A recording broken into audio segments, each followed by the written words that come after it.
حضرات آج کی ہماری اس بند ہوئے شہزادہ حضور سرکار لاہوری حضرت علامہ مولانا سید شاہ رضوان پاشا خانوی لاہوری مدظ اللہ العالی تشریف رکھتے ہیں. حضرت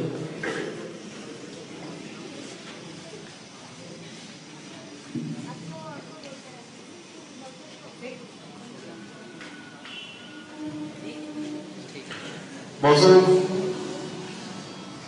خالد کے بعد جماعت محمدی مارکس میں مخصوص انداز میں بارگاہ رسالت مآب صلی اللہ علیہ وسلم میں 10 پر نعت شریف پیش کرنے کی سعادت حاصل کرے گی. میں پورے ادب و احترام کے ساتھ شہزادہ حضور غوث اعظم حضرت مولانا سید شاہ رضوان پاشا قادری لاہوری صاحب اللہ مدظ اللہ العالی سے گزارش کرتا ہوں کہ اپنے بصیرت افروز خطاب سے سامعین کو محظوظ کریں.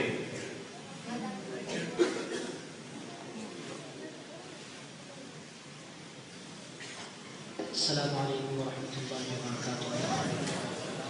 الحمد للہ رب العالمین والعاقبۃ للمتقین والصلاة والسلام علی اشرف الانبیاء والمرسلین وعلی آلہ وصحبہ اجمعین. أما بعد فقد قال الله تبارك وتعالى في القرآن المجيد والفرقان الحميد فأعوذ بالله من الشيطان الرجيم بسم الله الرحمن الرحيم ألا بذكر الله تطمئن القلوب. صدق الله العظيم.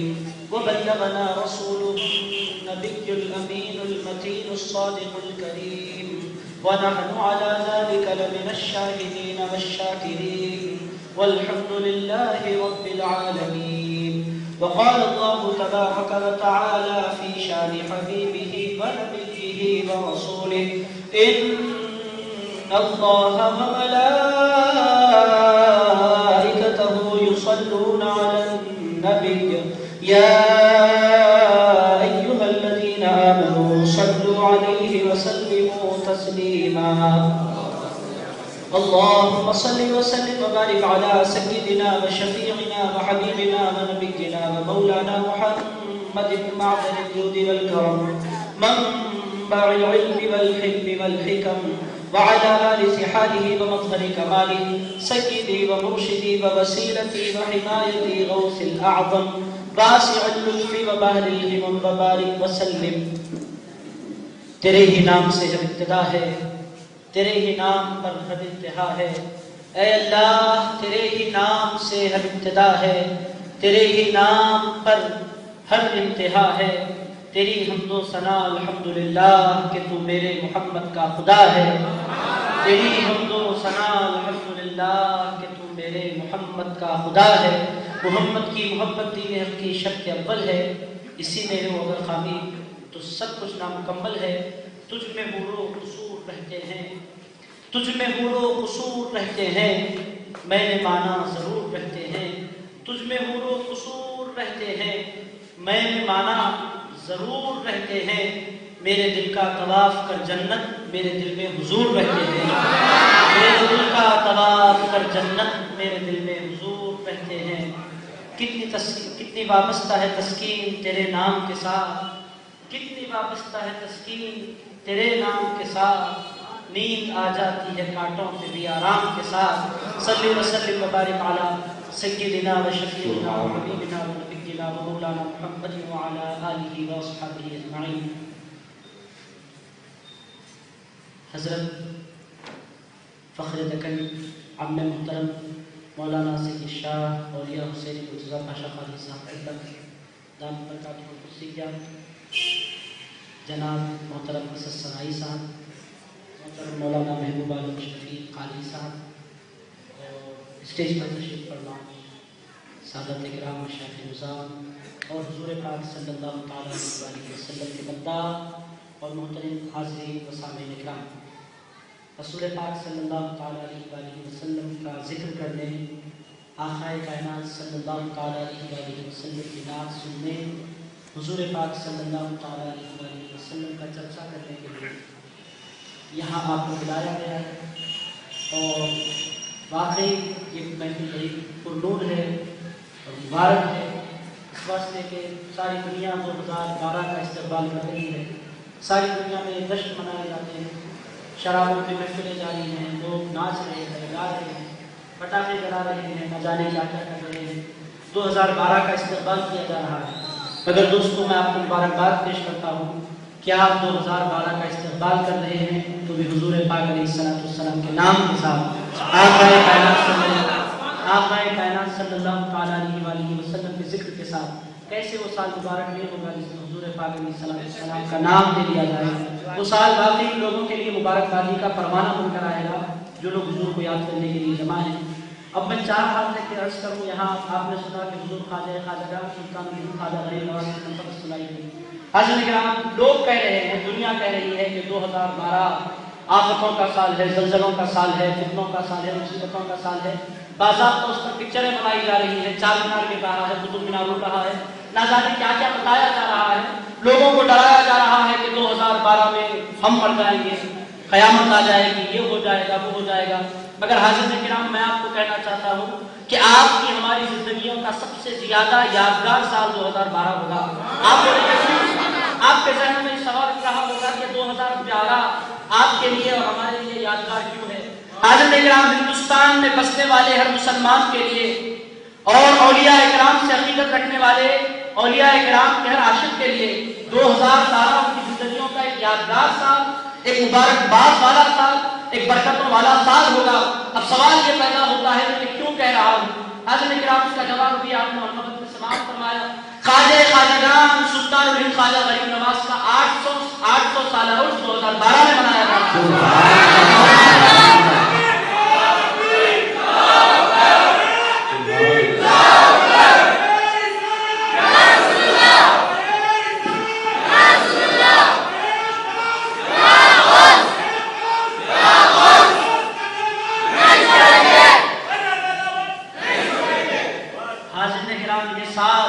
کسی اور کے لیے زلزلوں کا سال ہوگا، کسی اور کے لیے مصیبتوں کا سال ہوگا، کسی اور کے لیے پریشانیوں کا سال ہوگا، کسی اور کے لیے کٹھنائیوں کا سال ہوگا، مگر خواجہ کے چاہنے والوں کے لیے برکتوں کا سال ہے۔ ہندوستان والوں کے لیے ہم اپنے دشمنوں پر اگر ناز کریں، اگر اللہ ہمیں موقع عنایت فرمائے تو وہ دن بھی ہم دیکھیں گے کہ خواجہ کا 800 سالہ عرس منایا جائے گا، سارے ہندوستان کا سما بدلے گا۔ حاضرین کرام، جی چاہتا تھا کہ دوسرے رات کے سامنے کچھ اور باتیں کروں، مگر اب بات خواجہ کی آ رہی ہے۔ میں نے قرآن مقدس کی آیت مبارکہ پڑھی ہے، سال کا استقبال آپ ہم کر رہے ہیں، یہ تو بات تھی خواجہ کی۔ آپ بھی جانتے ہیں، میں بھی جانتا ہوں، ہم تمام کے تمام غوث اعظم کا دامن ہمارے سروں پر ہے، خواجہ کی نالین سے ہم اور آپ وابستہ ہیں۔ ہم کیا ہیں، آپ اور ہم کس طرح جانتے ہیں۔ حضرت کرام، میں نے قرآن مقدس کی ایک بہت مختصر سی آیت مبارکہ پڑھی ہے، اس کا ترجمہ بہت مختصر اشارہ اس کی کرنے کے بعد اپنی جگہ لے لوں گا، چونکہ حضور کی نعتیں آپ کو سننی ہے۔ حضور پاک علیہ السلام کے ذکر کے ساتھ آپ کے سال کا استقبال ہونے والا ہے انشاءاللہ تعالیٰ۔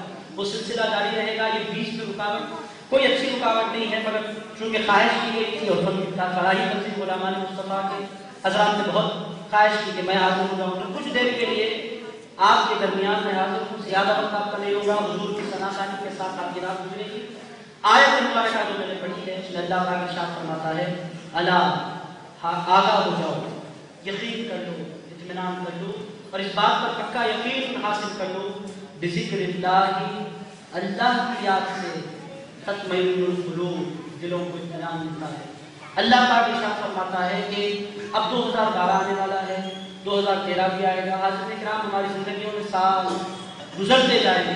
اللہ فرماتا ہے جو تم سکون حاصل کرنا چاہتے ہو، اس کا واحد ذریعہ یہ ہے کہ اپنے دل میں خدا کو جگہ دے دو، پروردگار سے محبت کا تعلق استوار کرو، پروردگار کو یاد کرنے والے بن جاؤ۔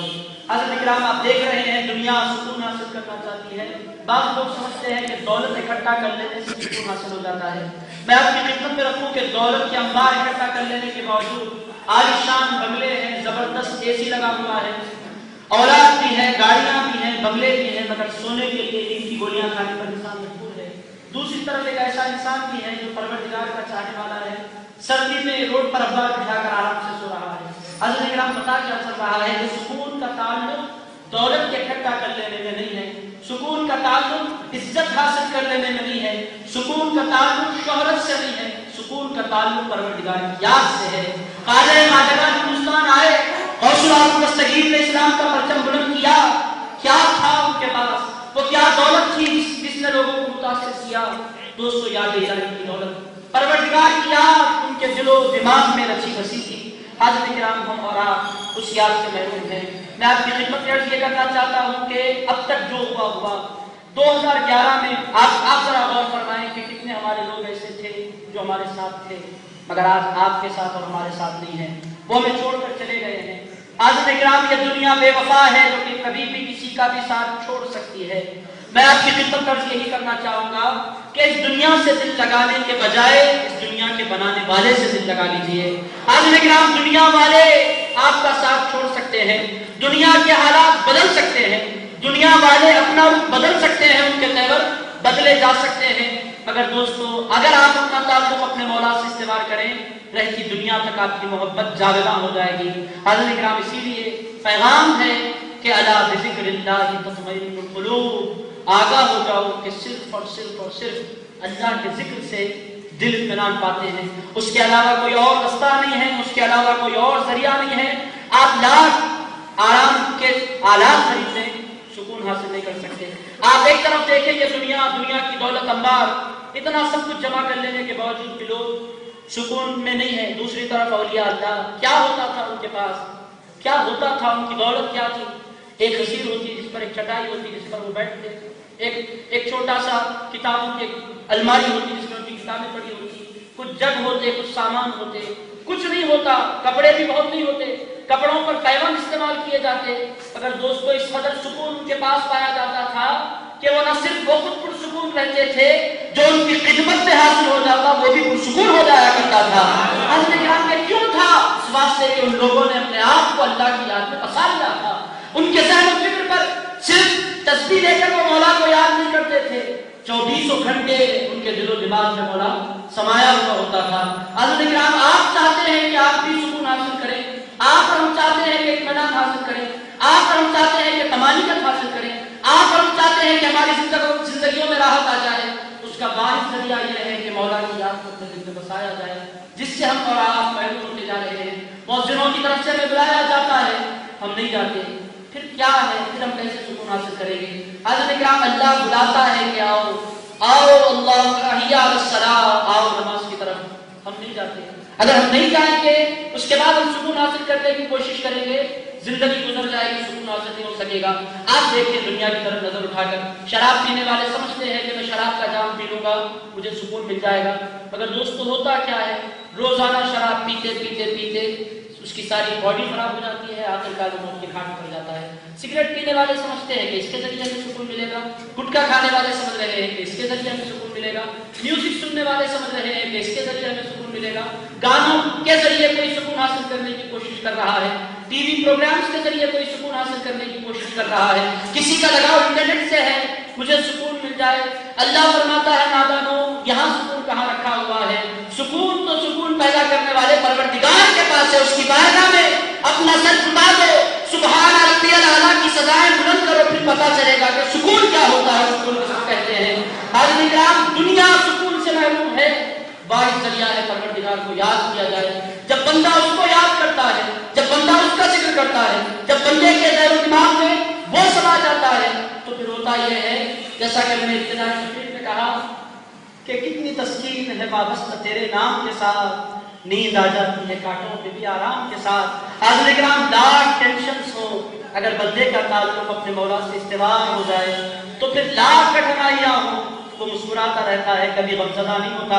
آپ دیکھنا چاہتے ہیں ان کٹھنائیوں کو تو کربلا کے میدان میں دیکھیں، جہاں بیٹے علی اکبر کی لاش ہے، امام حسین کے قدمہائے مبارک نہیں لرزاں ہوتے ہیں، چھوٹے علی اصغر گود میں ہیں، امام حسین رضی اللہ تعالیٰ عنہ کی بااستقلال میں لرزش نہیں ہوتی۔ وجہ کیا ہے؟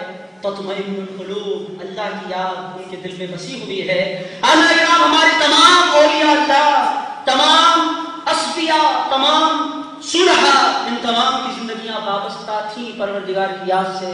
ہم سمجھتے ہیں کہ اللہ کو بھلا کر اللہ کا ذکر چھوڑ کے، اللہ سے منہ موڑ کے، اللہ کو یاد کرے بغیر ہم سکون حاصل کر سکتے ہیں، یہ محال ہے، ناممکن ہے، یہ ہرگز ممکن نہیں ہے۔ اسی لیے اللہ کو یاد کرنے کی کوشش کی، اور دوستو یاد کرنا ہے۔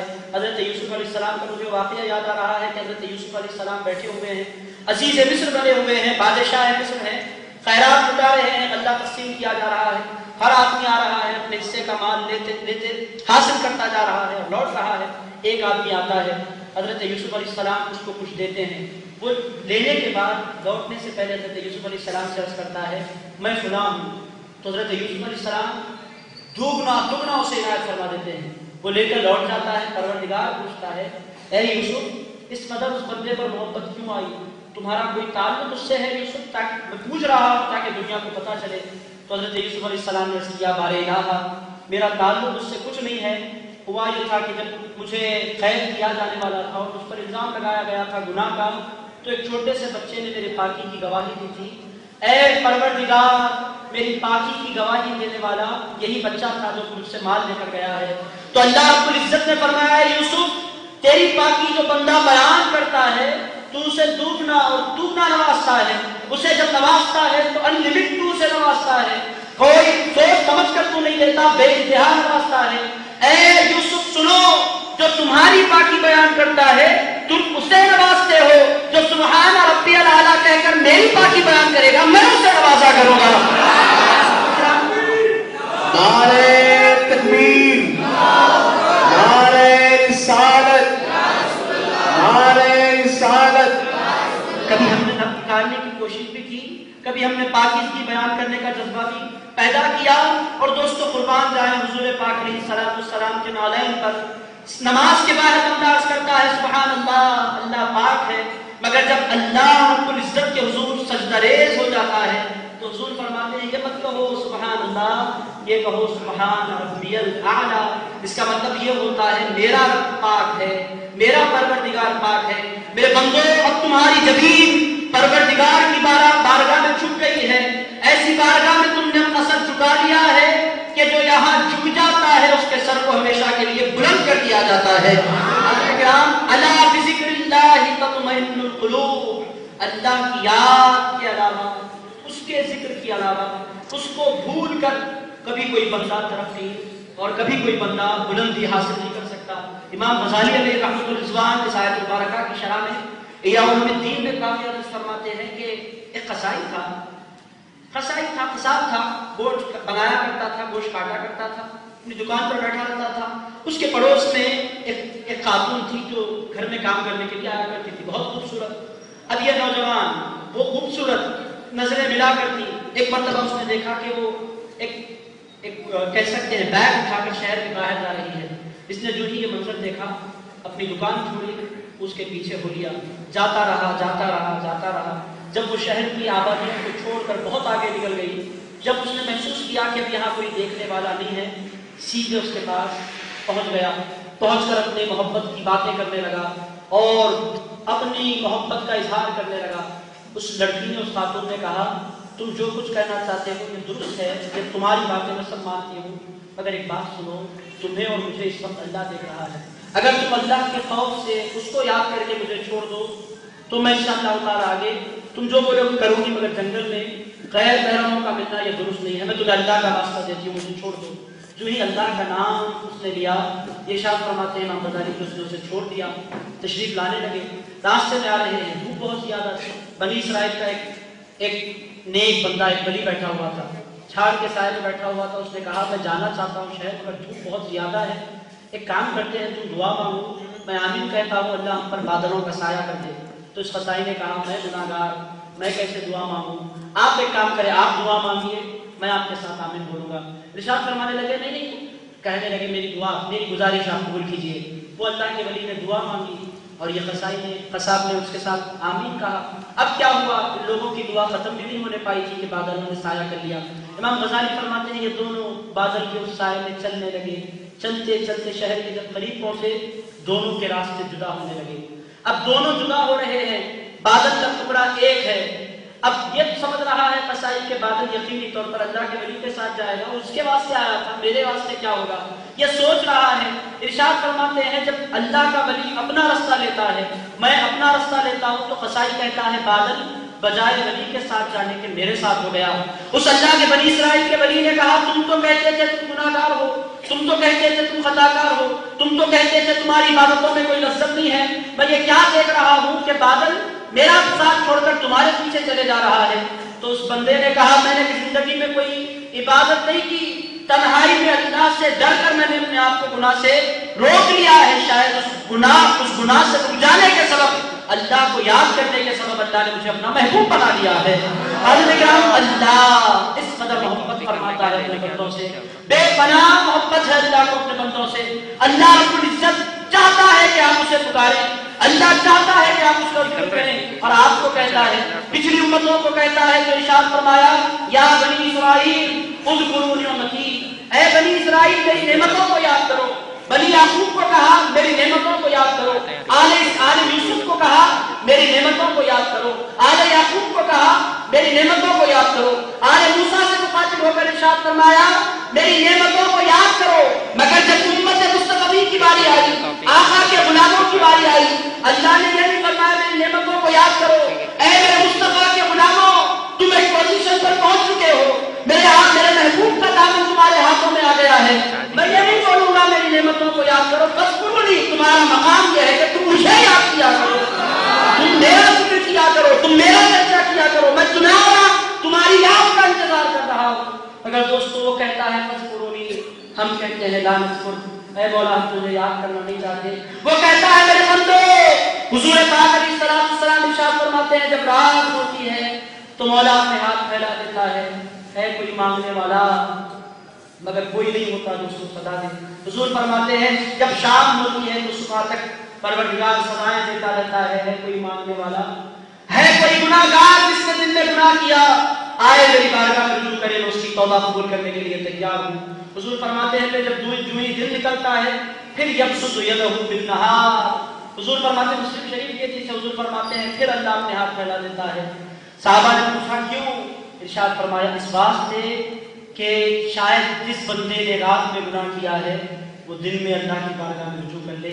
حضرت اکرام آپ چاہتے ہیں کہ 2012 نہ صرف 2012 بلکہ پوری آپ کی زندگی اطمینان سے گزرے، سکون سے گزرے، راحت سے گزرے، اس کا واحد ذریعہ یہ ہے کہ پروردگار کو اپنے دل میں جگہ دے دی جائے، اس کو یاد کیا جائے۔ یقینی طور پر دل کبھی مائل ہوگا، کبھی دل نہیں مائل ہوگا، آپ کو کوشش کرنی چاہیے، آپ کو جستجو کرنی ہونی چاہیے، بار بار آپ کو اپنے آپ کو اللہ کے حضور جھکانا چاہیے۔ جب بار بار بندہ جھکتا ہے تو ایک دن وہ بھی آتا ہے کہ پروردگار عطاؤں کے لیے اپنے بندے کو منتخب فرما لیتا ہے۔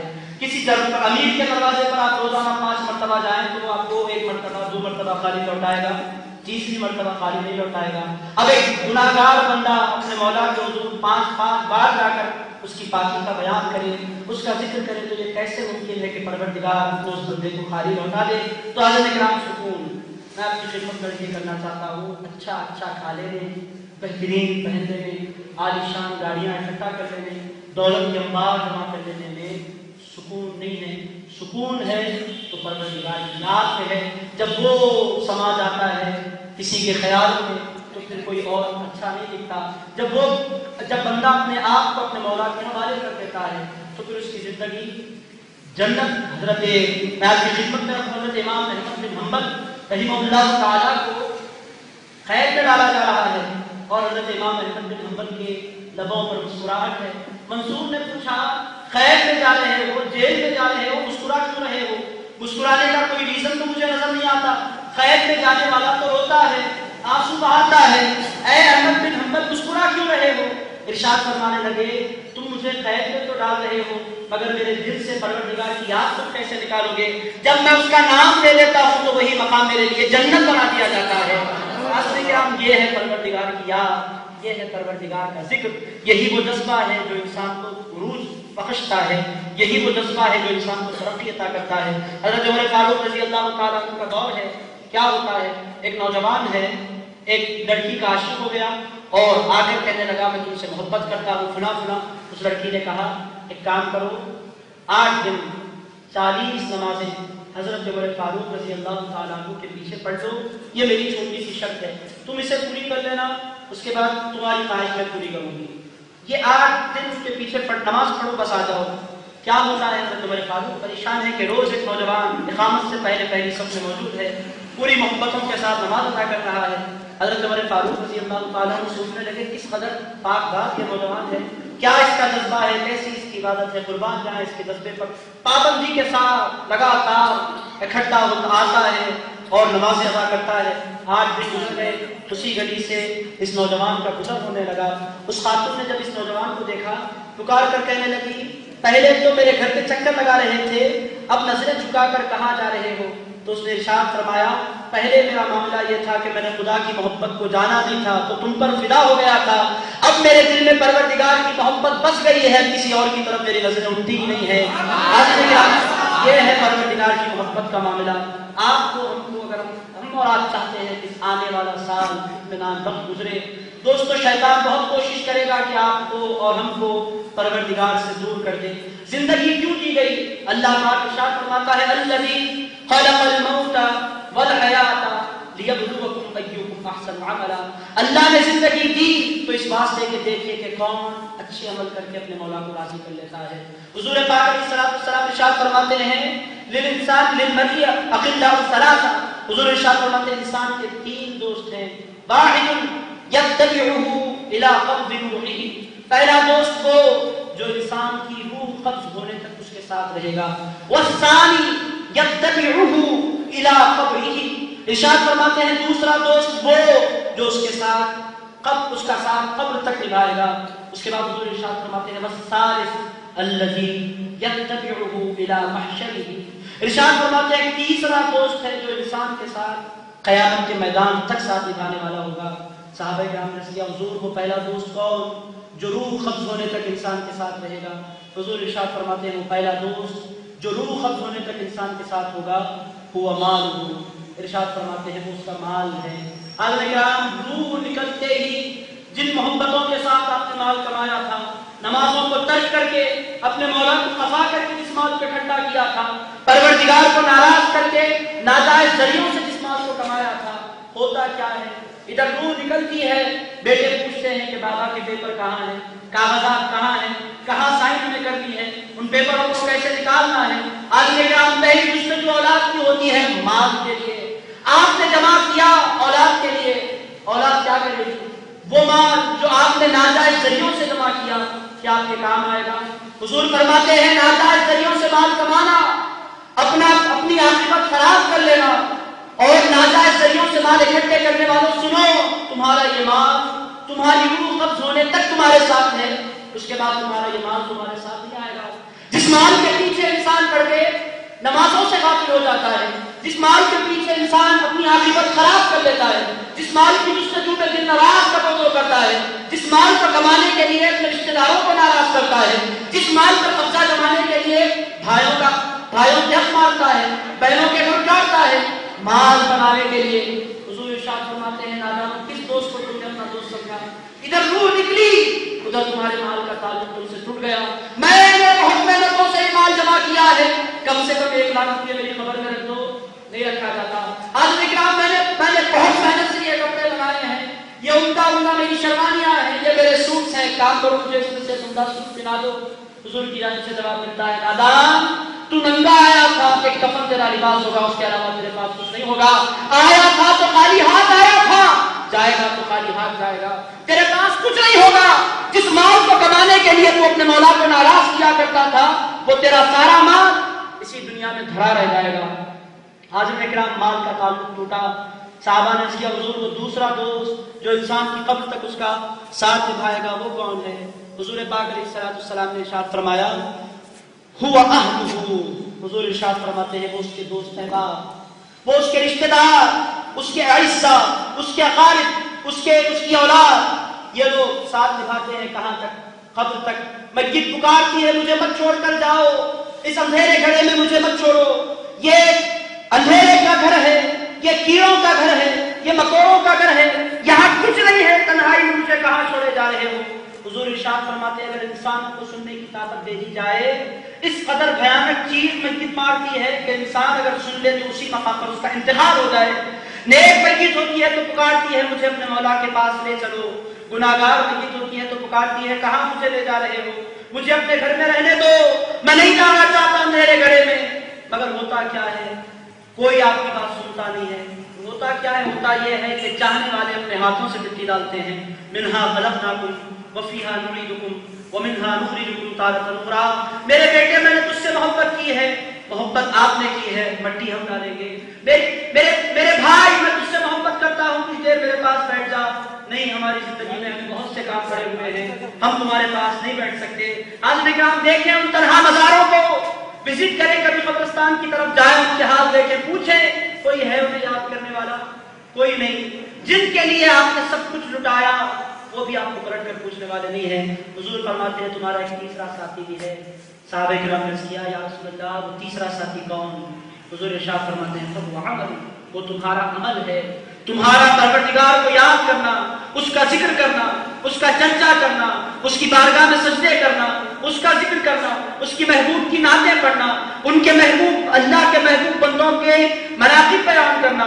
یہ جو تمہارے عمل ہیں، تمہارے روزے رکھنا، تمہارے صدقہ دینا، تمہاری تہجد ادا کرنا، تمہارے ذکر، تمہارے اذکار، تمہارا رشتہ داروں کے ساتھ اس نے سلوک کرنا، تمہارا ماں باپ کی خدمت کرنا، تمہارا پڑوسیوں کے ساتھ اس نے سلوک کرنا، یہ جو تمہارے معاملات ہیں قبر میں تمہارے ساتھ رہیں گے، بلکہ حضور ارشاد فرماتے ہیں میدان محشر میں بھی یہ عمل تمہارے ساتھ ہوں گے۔ حاضرین کرام، بس میں دعوت پیغام دینا چاہتا ہوں، حضور کی نعتیں آپ سننے والے ہیں، ذکر آقا کا ہوگا، آقا کے غلام ہیں، میں کیا بولوں، مگر حاضرین کرام آقا کائنات نے جس کے ذکر کو اپنی زندگی کا مقصد بنایا تھا، خود اللہ پروردگار ارشاد فرماتا ہے فَإِذَا فَرَغْتَ فَانصَبْ وَإِلَىٰ رَبِّكَ فَارْغَب۔ اے میرے حبیب، جب آپ کو فری ٹائم ملے، جب بھی آپ فری ہوں، whenever you are free turn to your Lord۔ اللہ فرماتا ہے میرے محبوب جب بھی آپ کو وقت ملے اپنے مولا کی طرف رجوع کریے۔ آپ کا مجھے پکارنا بہت پسند ہے، آپ میری تسبیح کریں، آپ کہتے جائیں سبحان اللہ، میں سنتا جاؤں اور میں آپ کی شان بیان کرتا جاؤں، آپ کہتے جائیں هو اللہ احد، میں کہتا جاؤں وما ارسلناک الا رحمۃ للعالمین، آپ کہتے جائیں اللہ بلند و بالا ہے، سبح اسم ربک الاعلی، میں کہتا جاؤں سبحان الذی اسری بعبدی۔ اے میرے مصطفیٰ آپ میری پاکی بیان کریں، میں آپ کی شان بیان کروں۔ اے تو پتا کیا چل رہا ہے، اللہ کو یاد کرنا، یہ آقا کی سنت ہے۔ حضرات کرام، ہم دنیا کی گانوں میں اور دنیا کے ترانوں میں گم ہیں، ہم جانتے نہیں ہیں کہ ہمارے لیے اللہ رب العزت نے کیسا اجر اٹھا رکھا ہے۔ جنت میں جب جنتیوں کو جمع کیا جائے گا، اللہ رب العزت فرمائے گا کیا تم میوزک سننا چاہتے ہو؟ لوگ پسند کرتے ہیں، عرض کریں گے مولا ہم سننا چاہتے ہیں۔ ارشاد فرمائے گا اے جنت کے درخت تو چلو ہلنے لگ جاؤ، میرے جنتی بندے میوزک سننا چاہتے ہیں، پتے ہلنے لگیں گے، اس قدر خوبصورت آواز اس سے نکلے گی کہ لوگ مدہوش ہو جائیں گے۔ روایات میں آیا ہے کہ 1000 سال تک اسے لگاتار سنتے رہیں گے۔ اس کے بعد پھر اللہ فرمائے گا میرے بندو تم نے یہ تو سن لیا، اس سے بہتر چیز بھی تمہیں سناؤں؟ بندے عرض کریں گے مولا اس سے اچھا بھی کچھ ہو سکتا ہے؟ اللہ فرمائے گا ہاں اس سے بہتر بھی ہے۔ بندے عرض کریں گے مولا وہ کیا ہے؟ ارشاد فرمائے گا داؤد ذرا ادھر آؤ، میرے پیغمبر داؤد ذرا بیٹھ جاؤ۔ حضرت داؤد علیہ السلام تشریف فرما ہوں گے، ارشاد فرمائے گا اے داؤد ذرا زبور کی تلاوت تو کرو۔ حضرت داؤد علیہ السلام زبور کی تلاوت کرنے لگ جائیں گے، اس قدر سرور لوگوں پر طاری ہوگا کہ لوگ اپنے آپ کو بھول جائیں گے۔ پروردگار فرمائے گا اے میرے بندو تم نے یہ سنا، اس سے بہتر بھی تمہیں کچھ سناؤں؟ بندے عرض کریں گے مولا اس سے بہتر بھی کچھ ہو سکتا ہے؟ اللہ فرمائے گا کیوں نہیں ہو سکتا؟ سننا چاہتے ہو اس سے بہتر؟ بندے عرض کریں گے آپ ضرور سننا چاہتے ہیں مولا۔ ارشاد فرمائے گا ذرا حجابات اٹھاؤ میرے مصطفیٰ کے ٹکڑے سے۔ آقا کائنات صلی اللہ تعالیٰ علیہ وسلم کو حکم ہوگا میرے پیارے مصطفیٰ اپنی سنہری آواز میں میرے بندوں کو قرآن کی تلاوت سنا دے۔ آقا کائنات قرآن کی تلاوت کریں گے، کیا سما ہوگا؟ اس کے بعد پروردگار فرمائے گا میرے بندو تم نے سن لیا، تمہیں لذت ملی؟ بندے عرض کریں گے مولا بہت لذت ملی، آقا کا دیدار، آقا کی زبانی قرآن کی تلاوت، اس سے بڑی لذت کیا ہو سکتی ہے؟ ارشاد فرمائے گا چلو حجابات اٹھا دو، تمہارا پروردگار تمہارے سامنے آ جانے والا ہے۔ حاضرین کرام یہ نعمتیں آپ کے لیے انتظار کر رہی ہیں، شرط یہ ہے کہ آپ اسے یاد کریں۔ حاضرین کرام جنت بہت سے لوگ کہتے ہیں، بعض لوگوں کی تبلیغ کا مشن ہی ہے جنت ملے گی، جنت ملے گی، جنت ملے گی۔ بعض لوگ کہتے ہیں جہنم میں چلے جائیں گے، اللہ کو یاد کرو، جہنم کی آگ ہے، سانپ ہے، بچھو ہیں۔ اولیاء اللہ کہتے ہیں، بی بی رابعہ بصریہ فرماتی ہیں، ایک ہاتھ میں بکیٹ ہے جس میں آگ بھری ہے، دوسرے ہاتھ میں بکیٹ ہے جس میں پانی بھرا ہے۔ بی بی رابعہ بصریہ جا رہی ہیں، حضرت حسن بصری کی نظر پڑی، پوچھنے لگی بی بی رابعہ کہاں جا رہی ہو؟ ارشاد فرمانے لگے کیا دیکھ رہے ہو؟ ارشاد فرماتے ہیں ایک ہاتھ میں آگ، دوسرے ہاتھ میں پانی۔ رابعہ کہاں چلی؟ ارشاد فرمانے لگے میں چاہتی ہوں کہ اس آگ سے جنت کو آگ لگا دوں اور اس پانی سے جہنم کو بجھا دوں، تاکہ جب بھی کوئی بندہ اللہ کی عبادت کرے جہنم کے خوف سے نہیں، جنت کی طلب میں نہیں، بلکہ پروردگار کو منانے کے لیے بندہ یاد کرے۔ حضرت کرام اولیاء اللہ جنت کے طالب نہیں ہوتے، وہ جنت کے متلاشی نہیں ہوتے، وہ جنت کے پیچھے نہیں پڑتے، وہ جنت جنت جنت کہہ کر زندگی نہیں گزارتے۔ آقا کے جو سچے غلام ہوتے ہیں، رسول کائنات علیہ الصلوۃ والسلام کے جو سچے نام لیوا ہوتے ہیں، وہ جنت کے پیچھے نہیں پھرتے، جنت ان کے پیچھے پھرا کرتی ہے۔ جنت کوئی بڑا ڈیسٹینیشن آپ کے لیے نہیں ہے، جنت بنائی گئی ہے آقا کے غلاموں کے لیے، مگر اس سے بڑا ڈیسٹینیشن ہے مولا کی یاد، پروردگار کو یاد کرنا۔ حاضرین کرام جب جان جائے گی بندہ پکارے گا مجھے مولا موقع دے، میں تجھے یاد کرنا چاہتا ہوں۔ اللہ فرمائے گا اولم نعمرکم، اے میرے بندو کیا میں نے تمہیں زندگی نہیں دی تھی، ما یتذکر فی، جس میں تم مجھے یاد کر سکو، نصیحت حاصل کر سکو، وجاءکم النذیر، میری یاد دلانے والا میرا محبوب تمہارے درمیان درمگر ہو گیا، مگر کیا ہوا تم نے مجھے یاد نہیں کیا۔ فذوقوا فما للظالمین من نصیر، اب چکھو جہنم کا عذاب، آج کے دن کوئی مدد کرنے والا نہیں ہے۔ تو حضرت کرام خلاصہ بس یہی ہے، بہت باتیں مجھے یاد آ رہی ہیں، حضور کی نعتیں بھی آپ کو سننی ہے، بس خلاصہ یہی ہے کہ اپنے مولا کو یاد کیجیے، سکون، راحت، اطمینان، پیس، امن، اس قدر اس طرح کے جتنے الفاظ، شانتی، آپ جو الفاظ لانا چاہتے ہیں اسے پوری دنیا کے اگر آپ الفاظ اکٹھا کر لیں وہ سارے الفاظ بذکر اللہ، اللہ کے ذکر میں گم ہو جایا کرتے ہیں۔ حضرت اکرام اگر آپ سمندر میں رہیں اور مگرمچھ سے دشمنی مول لیں تو زندہ رہنا ممکن ہے؟ ناممکن ہے۔ آج مگرمچھ کچھ نہیں ہے سمندر میں، یہ ساری کائنات کو پروردگار کی کرسی گھیری ہوئی ہے، اس کو ناراض کر کے ہم سمجھتے ہیں، ہم چاہتے ہیں کہ ہمیں خوشی مل جائے، کیسے خوشی مل سکتی ہے؟ خوشی ملے گی تو بھی فانی، اگر پروردگار سے تعلق جڑ جائے، اس کے مکھڑے کا تصور انسان کے دل و دماغ میں سما جائے تو پھر ہوتا کیا ہے؟ دائمی سرور انسان پر طاری ہو جاتا ہے، اور اللہ فرماتا ہے الا ان اولیاء اللہ لا خوف علیہم ولا هم يحزنون، اللہ کے نیک بندوں کو نہ کوئی خوف ہے نہ قیامت تک یہ کبھی غمزدہ ہوں گے۔ ساری دنیا جس وقت پریشان ہوگی، سارے لوگ ادھر ادھر بھاگ رہے ہوں گے، میدان قیامت میں لوگ پسینے میں ڈبکیاں کھا رہے ہوں گے، ایسے موقع پر بھی یہ لوگ نور کے ممبروں پر بیٹھے مسکرا رہے ہوں گے، اپنے غلاموں کو اپنے پاس سے اکٹھا کر رہے ہوں گے۔ حاضرین کرام بس اس خوشی کو اپنے ذہن و دل میں بسائیے، اپنے مولا کو یاد کیجیے۔ آخری بات عرض کر کے اپنی بات ختم کر دوں کہ بہت سے لوگ اس زمانے میں یہ کہہ رہے ہیں کہ آقا سے تعلق، آقا کو پکارنا، یا رسول اللہ کے نعرے لگانا کوئی سننے والا نہیں ہے، حضور کی نعتیں پڑھنے سے کوئی فائدہ نہیں ہوتا، یہ کون کس نے کیا تھا، حضور کو پکارنے کی وجہ کیا ہے؟ یہ بڑی بڑی باتیں کرنے والے آج کل بہت پیدا ہو گئے ہیں، آپ بھی دیکھ رہے ہیں، کیڑے مکوڑوں کی طرح یہ نکل رہے ہیں، ہر علاقے سے ایک برادر پیدا ہو جاتا ہے، ایک سسٹر کھڑی ہو جاتی ہے۔ حاضرین کرام قیامت کی علامتوں میں سے ایک علامت ہے اچانک کوئی عالم بن کر آپ کے سامنے نمودار ہو جاتا ہے، کوئی سوٹ پہن لیتا ہے تو اپنے آپ کو اسکالر سمجھنے لگتا ہے۔ اب ایک تماشا ہے دنیا بس، اور نادان ہمارے دوست ہمارے بھائی جو بولنے لگا انگلش چل پڑے اس کے پیچھے، وہ کہتا ہے ہم کسی سے نہیں مانگتے، یہاں تک کہ حضور سے بھی نہیں مانگتے۔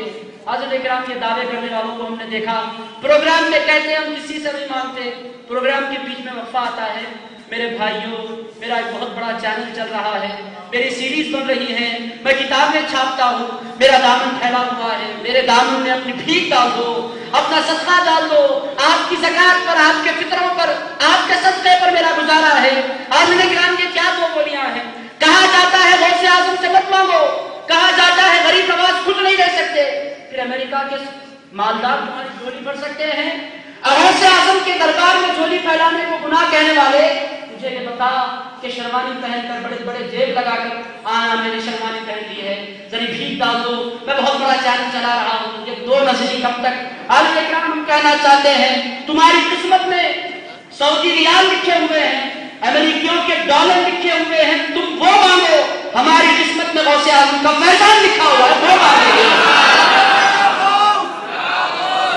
تمہاری قسمت میں ڈالر لکھے ہوئے ہیں، ریال لکھے ہوئے ہیں مالداروں کے، تم وہ مانگو. ہماری قسمت میں خواجہ کا اتارا لکھا ہوا ہے، وہ مانگیں گے. ہم تمہیں مانگنے سے نہیں روک رہے ہیں، ہم یہ نہیں کہہ رہے کہ تم مت مانگو.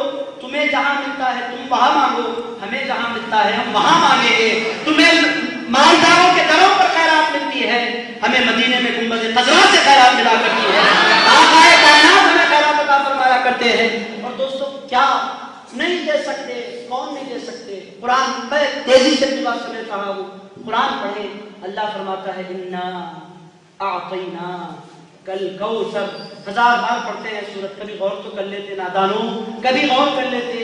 اللہ فرماتا ہے اے میرے مصطفیٰ، ہم نے آپ کو ہر چیز بہت بہت بہت زیادہ عطا فرما دی ہے، حد سے زیادہ ہم نے آپ کو دے دیا ہے. انا اعطینا، یہ نہیں کہا ہم دیں گے، ارشاد فرمایا انا اعطینا کا.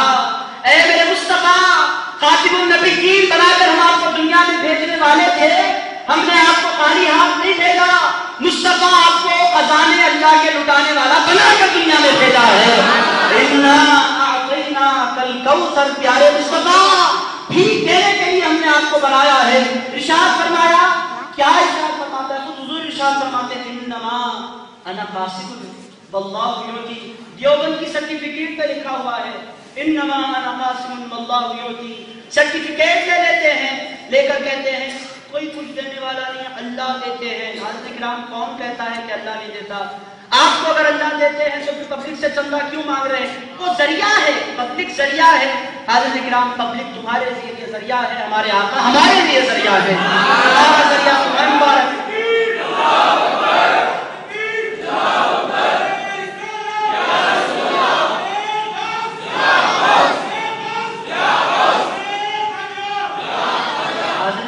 ان کا ذریعہ ان کے مالدار، ہمارا ذریعہ ہمارے آقا. اللہ رب العزت نے نہ صرف عنایت فرمایا، سورۃ الضحیٰ آپ کثرت سے پڑھتے ہیں، اللہ فرماتا ہے اپنے حبیب سے وَأَمَّا السَّائِلَ فَلَا تَنْهَرْ. 1000 بار آپ نے آیت پڑھی ہے، کبھی ترجمے پر غور کر لیتے. اللہ فرماتا ہے، وہاں فرمایا اِنَّا أَعْطَيْنَا کل کوثر.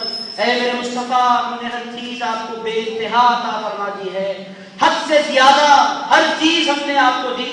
علم دیا تو اس کی کوئی حد نہیں، فضل دیا تو اس کی کوئی حد نہیں، کمال دیا تو اس کی کوئی حد نہیں، حسن دیا تو اس کی کوئی حد نہیں، جمال دیا تو اس کی کوئی حد نہیں. اے میرے مصطفیٰ، میں نے آپ کو جو کچھ دیا بے انتہا دیا، بے حد دیا، اس کا کوئی تعین نہیں کر سکتا، اتنا دیا. اس کے بعد کیا فرمایا؟ ارشاد فرمایا وَأَمَّا السَّائِلَ فَلَا تَنْهَرْ. اے میرے مصطفیٰ، آپ کو میں نے دیا ہے اس واسطے تاکہ آپ لوگوں میں بانٹے. اب کیا؟ وَأَمَّا السَّائِلَ، آپ کی بارگاہ کا جو مقام جانتے ہیں وہ آپ کی بارگاہ میں آئیں گے، اپنی جھولیاں پھیلائیں گے. جب پریشان ہوں گے یا رسول اللہ کی صدائیں بلند کریں گے، جب پریشان ہوں گے ان کی زبانوں پر یا حبیب اللہ کے نعرے آئیں گے. اے میرے مصطفیٰ، آپ کو میں نے عطا فرمایا ہے، اب آپ کی ذمہ داری یہ ہے کہ آپ کو میں نے جو خزانے دیے ہیں وَأَمَّا السَّائِلَ فَلَا تَنْهَرْ، اب مانگنے والے کو کبھی جھڑکیے نہیں، جو آتا ہے جس نیت سے آتا ہے اس کی جھولی کو بھر دینا آپ کا کام ہے. حضرت کرام اللہ فرماتا ہے حضور کو اللہ نے دینے کے لیے بنایا، لیتے سب ہیں، کچھ مانگنے والے ہوتے ہیں، کچھ نہیں ماننے والے ہوتے ہیں. حضرت کرام کچھ ہم نے نہیں لیا، کچھ بولتے ہیں ہم نے لیا ہے، ہماری زندگی آقا کے ٹکڑوں پر کر رہی ہے. کچھ ہوتے ہیں ہماری زندگی ہم اس سے میاں میاں ہو. حضرت کرام کچھ ہوتے ہیں کتے بھی ہوتے ہیں جو دو قسم کے، ایک جن سے لیا ہے ان پر غلطاتے ہیں، پھونکتے ہیں اس پر جو ڈالتا ہے. دوسرے کتے وہ ہوتے ہیں جو دودھ ملا کر پیر چاٹا کرتے ہیں. حضرت کرام اہل سنت آقا کائنات علیہ السلام کے ایسے کتے ہیں جنہیں آقا کائنات کے ٹکڑے کھانے کا بھی موقع ملا اور آقا کائنات کی وفاداری کا موقع بھی ملا. بعض وہ ہیں جو ٹکڑے تو کھاتے ہیں حضور کے، ہم نے کبھی کچھ نہیں لیا تو ملا کہاں سے؟ انما انا قاسم واللہ یعطی. جس کو بھی جس زمانے میں بھی جو کچھ ملتا ہے اسی مدینے کا اتارا ملا کرتا ہے، اس کے علاوہ کچھ اور نہیں ملا کرتا. میں اللہ رب العزت سے دعا کرتا ہوں، اے اللہ ہم تمام کے دلوں میں اپنے محبوب صلی اللہ تعالیٰ علیہ وسلم کی سچی، حقیقی، اٹوٹ باخلوص محبت عطا فرما دے۔ اے اللہ زندگی بھر آقا کائنات صلی اللہ تعالی علیہ وآلہ وسلم کے ٹکڑوں پر پڑے، میدان قیامت میں بھی حضور کے قدموں میں ہمارا حشر فرما۔ اے اللہ تیری یاد تیرے نام کی لذت ہمیں عطا فرما دے مولا، تیرا ذکر کرنے کی توفیق ہمیں عنایت فرما مولا، ہم تمام کے صغیرہ کبیرہ تمام گناہوں کو اپنے فضل سے معاف فرما دے مولا، زندگی بھر تجھے یاد کرنے، تیرا ذکر کرنے، تیرا صدقہ کرنے کی توفیق عنایت فرما مولا، قرآن مجید پڑھنے کی توفیق دے، قرآن پاک سمجھنے کی توفیق دے، قرآن مجید پر عمل کرنے کی توفیق دے، قرآن مجید دوسروں تک پہنچانے کی توفیق دے مولا، ہم تمام پر رزق کے دروازے کھول دے۔ اے اللہ ہمارے رزق میں برکت عنایت فرما، اے اللہ ہمارے کاروبار میں برکت عنایت فرما، اے اللہ ہمارے گھروں میں برکت عنایت فرما مولا، ہمارے نوجوانوں کو صالح بنا دے، ہمارے بزرگوں کا سایہ ہمارے سروں پر سلامت رکھ، ان کی عمریں دراز فرما، ان کو ہر پریشانی ہر بیماری سے بچا مولا، جن کے ماں باپ دنیا سے رخصت ہو چکے ہیں ان کی مغفرت فرما، ان کے درجات بلند فرما۔ اے اللہ زندگی پر حضور کی نعتیں پڑھنے کی توفیق دے، زندگی پر حضور کا چرچا کرنے کی توفیق دے، زندگی پر حضور پاک علیہ السلام کی ثنا خوانی کرنے کی توفیق دے۔ اے اللہ آقا کے ثناکاروں کے چہروں کو سلامت رکھ، ان کو زندگی بھر ان کا زندگی پر بول بالا کر، آقا کائنات صلی اللہ تعالی علیہ وآلہ وسلم کا نام نامی ہماری زبانوں پر جاری فرما مولا، ایمان کی زندگی دے، عزت کی زندگی دے، آقا کائنات صلی اللہ تعالی علیہ وآلہ وسلم کے کلمہ پاک پر میں موت عنایت فرما۔ ربنا تقبل منا انك انت السميع العليم وتب علينا انك انت التواب الرحيم بجاه حبيبك ونبيك ورسولك الكريم وبجاه محبوبك الشيخ عبد القادر الجيلاني قدس الله تعالى سر العزيز والحمد لله رب العالمين۔ نعرہ تکبیر، نعرہ رسالت، نعرہ غوث، نعرہ خواجہ، عظمت سعادات زندہ باد۔